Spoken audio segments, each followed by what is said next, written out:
बिस्मिल्लाहिर्रहमानिर्रहीम, अस्सलाम वालेकुम वरहमतुल्लाहि वबरकातुहू। तमाम सरकारी मुलाजमीन, पेंशनर्स और फैमिली पेंशनर्स के लिए आज की सबसे बड़ी खुशखबरी सामने आ गई है। अगर आप सरकारी मुलाजिम हैं, अगर आप आने वाले चंद सालों में रिटायर होने वाले हैं या अगर आप पहले ही पेंशन हासिल कर रहे हैं, तो आज की ये वीडियो आपके माली मुस्तकबिल से बराह रास्त ताल्लुक़ रखती है, क्योंकि वफाकी हुकूमत ने बजट 2026 से 27 में एक ऐसा फैसला मंजूर किया है जिसके असरात सिर्फ मौजूदा तनख्वाह तक महदूद नहीं रहेंगे, बल्कि आने वाले बरसों में आपकी पेंशन, ग्रेजुएटी और रिटायरमेंट के बाद की माली सूरत हाल पर भी नुमायां असर डाल सकते हैं। लेकिन दूसरी तरफ एक ऐसा मामला भी सामने आया है जिसने हजारों पेंशनर्स, खुसूसन पंजाब के रिटायर्ड मुलाजमीन में कई सवालात पैदा कर दिए हैं। आखिर वफाक में 7% इजाफा और पंजाब में पेंशन का अलग फार्मूला क्यों?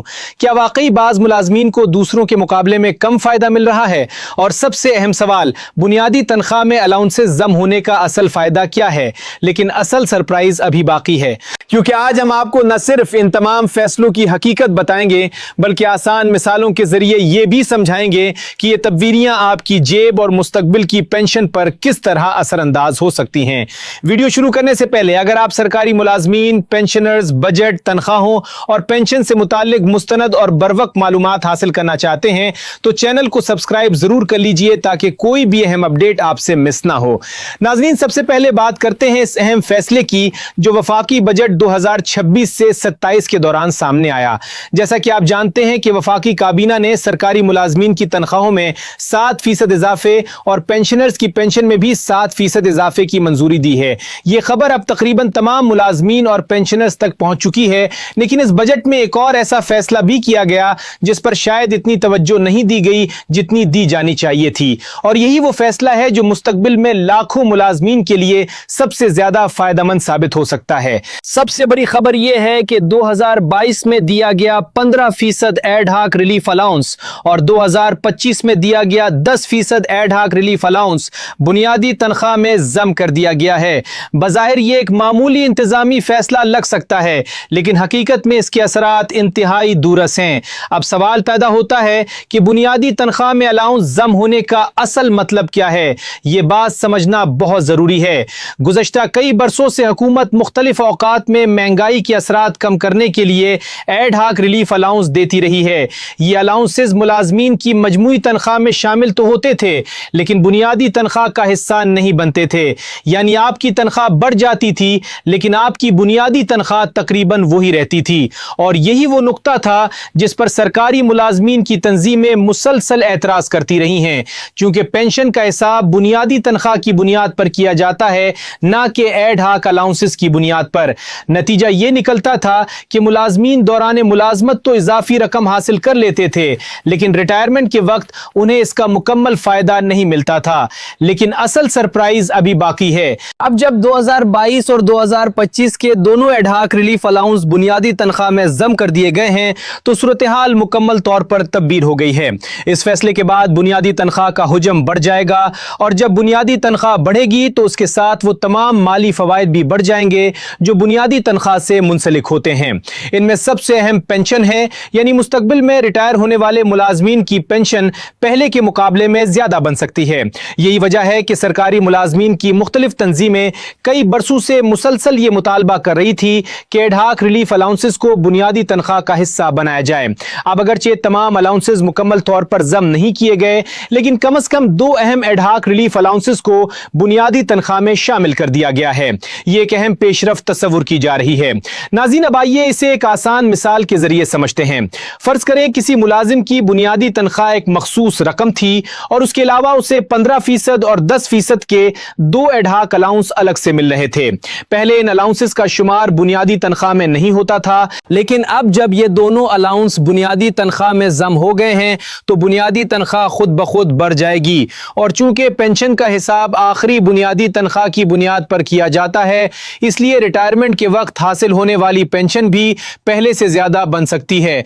यही वो फायदा है जो बहुत से मुलाजमीन शायद अभी पूरी तरह महसूस ना कर पा रहे हों, लेकिन आने वाले बरसों में इसके असरात वाज़ेह तौर पर नजर आएंगे। और यही वो खबर है जिसका सबको इंतजार था। अब एक और अहम नुक्ता समझते हैं।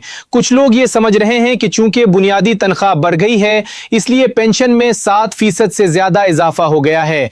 हकीकत ये नहीं है। हुकूमत ने मौजूदा पेंशन में 7% इजाफे का ही ऐलान किया है। ताहम बुनियादी तनख्वाह में अलाउंसेस के इंतजाम का फायदा ज्यादातर उन मुलाजमीन को होगा जो मुस्तकबिल में रिटायर होंगे, क्योंकि उनकी पेंशन का हिसाब अब ज्यादा बुनियादी तनख्वाह पर किया जाएगा। यानी मौजूदा पेंशनर्स को 7% इजाफा मिलेगा, जबकि मुस्तकबिल के रिटायर होने वाले मुलाजमीन को बुनियादी तनख्वाह बढ़ने का इजाफी फायदा हासिल हो सकता है। नाजरीन, अब आते हैं पंजाब के मामले की तरफ, और यही वो मौजू है जिस पर सबसे ज्यादा बहस हो रही है। इस साल वफाकी हुकूमत ने तनख्वाहों में 7% और पेंशन में भी 7% इजाफे का ऐलान किया, लेकिन पंजाब हुकूमत ने तनख्वाहों में तो 7% इजाफा बरकरार रखा, जबकि पेंशन में इजाफा 3.5% रखा गया। ये फर्क पंजाब के हजारों पेंशनर्स के लिए बायस तशवीश बना हुआ है, क्योंकि कुदरती तौर पर यह सवाल पैदा होता है कि जब तनख्वाहों में इजाफा वफाक के बराबर रखा गया तो पेंशन में आधा इजाफा क्यों किया गया। यह सवाल मुकम्मल तौर पर जायज है और बहुत से पेंशनर्स इसी सवाल का जवाब तलाश कर रहे हैं। लेकिन असल सरप्राइज अभी बाकी है। इस फर्क के पीछे सिर्फ माली नहीं बल्कि पॉलिसी और मुआशी अवामिल भी मौजूद हैं। मुख्तलिफ मुआशी प्रोग्राम्स और मालियाती नज़्म ज़ब्त के तकाज़ों के तहत सूबों पर अखराजात महदूद रखने का दबाव मौजूद है। इसी वजह से बाज़ औक़ात सूबाई हुकूमतें वफाकी हुकूमत से मुख्तलिफ फैसले करती हैं। कानूनी एतबार से भी सूबाई हुकूमतों को अपनी माली पॉलिसियों और पेंशन के मामलात में मखसूस इख्तियारात हासिल होते हैं। इसीलिए बाज़ मामलात में वफाक और सूबों के फैसले मुख्तलिफ हो सकते हैं। ताहम इसके बावजूद पंजाब के पेंशनर्स का ये सवाल अपनी जगह मौजूद है कि आया मुस्तकबिल में इस फ़र्क को बरकरार रखा जाएगा या इस पर नज़रसानी होगी। ये एक ऐसा मामला है जिस पर आइंदा दिनों में मज़ीद बहस मुतवक्के है। नाज़रीन, अब बात करते हैं कि आपको अमली तौर पर क्या करना चाहिए। सबसे पहली और अहम बात यह है कि जुलाई 2026 की अपनी पे स्लिप या पेंशन स्लिप जरूर चेक करें, क्योंकि इन्हीं दस्तावेजात में आपको वाज़े तौर पर नजर आएगा कि बुनियादी तनख्वाह में क्या तब्दीली आई है, किन अलाउंसेस को जम किया गया है और आपकी मजमूई माली पोजीशन में क्या फर्क पड़ा है। दूसरी अहम बात यह है कि अगर आप वफाकी मुलाजिम हैं और आने वाले चंद सालों में रिटायर होने वाले हैं तो अपने अकाउंट्स ऑफिस या मुतलका दफ्तर से नई बुनियादी तनख्वाह की बुनियाद पर पेंशन का तखमीना जरूर हासिल करें। इससे आपको अंदाजा हो जाएगा कि आपकी रिटायरमेंट के बाद मुतवक्के पेंशन कितनी हो सकती है। तीसरी अहम बात पंजाब के पेंशनर्स के लिए है। अगर आप पंजाब के पेंशनर हैं और 3.5% इजाफे के मामले पर मजीद मालूमात हासिल करना चाहते हैं तो मुतल्लिका पेंशनर्स तंजीमों और नुमाइंदा फोरम्स के साथ राब्ते में रहें, क्योंकि मुस्तकबिल में इस मौजू पर मजीद पेशरफ्त सामने आ सकती है। नाज़रीन, अगर आज की पूरी सूरत हाल का खुलासा किया जाए तो चंद अहम नुकात सामने आते हैं। पहला, वफाकी हुकूमत ने तनख्वाहों और पेंशन में 7% इजाफे की मंजूरी दी है। दूसरा, 2022 और 2025 के दो अहम एडहाक रिलीफ अलाउंस बुनियादी तनख्वाह में जम कर दिए गए हैं। तीसरा, इस इंजमाम से मुस्तकबिल में रिटायर होने वाले मुलाजमीन की पेंशन की बुनियाद मजबूत हो सकती है। चौथा, पंजाब में पेंशन का इजाफा वफाक के मुकाबले में कम रखा गया है, जिस पर सवालात मौजूद हैं। और पांचवा, आइंदा चंद माह इन तमाम फैसलों के अमली असरात को वाजे कर देंगे। अगर आप चाहते हैं कि तनख्वाहों, pension, ad hoc relief allowance, budget और सरकारी मुलाजमीन से मुताल्लिक हर नई और मुस्तनद अपडेट सबसे पहले आप तक पहुंचे तो चैनल को सब्सक्राइब जरूर कीजिए। अगर आपको आज की ये तफसीरी रिपोर्ट मुफीद लगी हो तो वीडियो को लाइक करें, ज्यादा से ज्यादा शेयर करें और अपनी राय कमेंट सेक्शन में जरूर दें। अपना बहुत ख्याल रखिए। अल्लाह हाफिज।